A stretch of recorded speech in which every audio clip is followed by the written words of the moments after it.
শেরপুর ঝিনাইগাতীতে পাহাড় ও নদী থেকে পাথর ও বালু উত্তোলন, সৌন্দর্য হারাচ্ছে গারো পাহাড়। প্রতিবেদনটি তৈরি করেছেন মোহাম্মদ বিল্লাল হোসেন, ঝিনাইগাতী, শেরপুর থেকে। এসা প্লাস্টিক এখন গুণে মানে রুচিতে আরও এগিয়ে। আপনি জানেন কি? এসা প্লাস্টিক গুণে মানে রুচিসম্মত, আরও এক ধাপ এগিয়ে।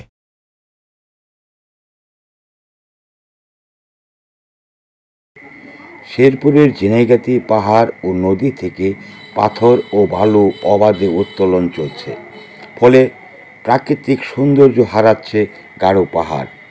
জানা গেছে, পাহাড়ের সৌন্দর্যকে ঘিরে 1993 সালে জেলা প্রশাসনের উদ্যোগে উপজেলার গারো পাহাড়ের গজনীতে গড়ে তোলা হয়েছে একটি পর্যটন কেন্দ্র। মৌজার নাম অনুসারে পর্যটন কেন্দ্রের নাম রাখা হয় গজনী অবকাশ বিনোদন কেন্দ্র। প্রতি বছর সারা দেশ থেকে লাখ লাখ ভ্রমণ পিপাসুদের আগমন ঘটে এই পর্যটন কেন্দ্রে।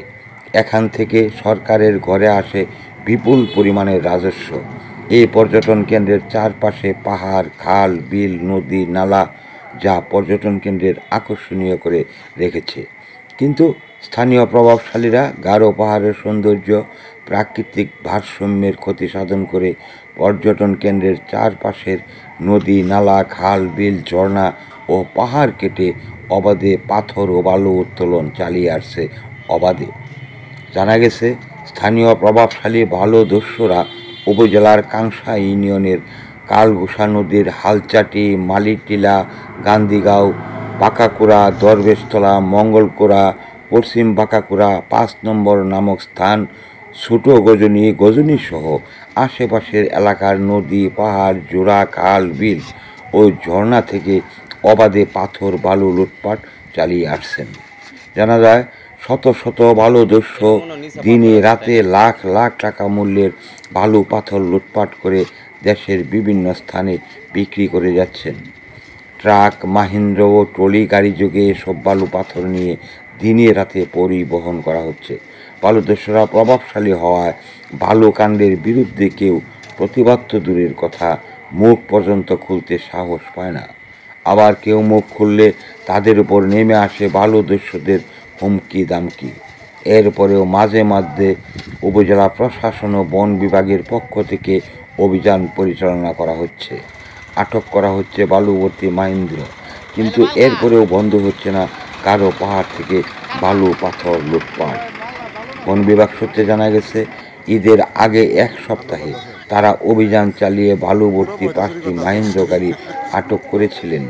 এ সময় বালুদস্যুরা তাদের গাড়ি ছাড়িয়ে নিতে রাংটিয়া ফরেস্ট রেঞ্জ কর্মকর্তার কার্যালয়ের সামনে কেচি গেটে হামলা চালায় এবং কর্মকর্তা কর্মচারীদের অকথ্য ভাষায় গালিগালাজ করে। গত 4 জুন রাতে বালুভর্তি 8 থেকে 10টি মাহিন্দ্র পাচারকালে উপজেলা সদর বাজারে বালুর বৈধতা নিয়ে চ্যালেঞ্জ করলে বালুদস্যুরা স্থানীয় একজন সাংবাদিককে লাঞ্ছিত করে এবং প্রাণনাশের হুমকি দেয়। এর আগে ভ্রাম্যমাণ আদালত বালু শ্রমিকদের সাজা দেওয়ায় ইউনোর বিরুদ্ধে আন্দোলনে নামে বালুদস্যুরা। বর্তমানে ও থেমে নেই এই অবৈধ বালু পাথর লুটপাট। দিনে রাতে হরদমে চলছে পাচার। পাহাড়, নদী, নালা ও ঝর্ণা থেকে অবাধে পাথর ও বালু লুটপাটের কারণে প্রাকৃতিক সৌন্দর্য ও পরিবেশের ভারসাম্য মারাত্মকভাবে হুমকির সম্মুখীন হয়ে পড়েছে। গজনী ফরেস্ট বিট কর্মকর্তা সালেহীন নেওয়াজ বলেন, লোকবলের অভাবে নিরাপত্তাজনিত কারণে রাতের আঁধারে বালুদস্যুদের ঠেকাতে তারা হিমশিম খাচ্ছেন। উপজেলা নির্বাহী কর্মকর্তা ইউনো আশরাফুল আলম রাসেল বলেন, অবৈধভাবে বালু লুটপাট বন্ধে প্রয়োজনে সেনাবাহিনীর সহায়তা নেওয়া হবে। মোহাম্মদ বিল্লাল হোসেন, ঝিনাইগাতী, শেরপুর।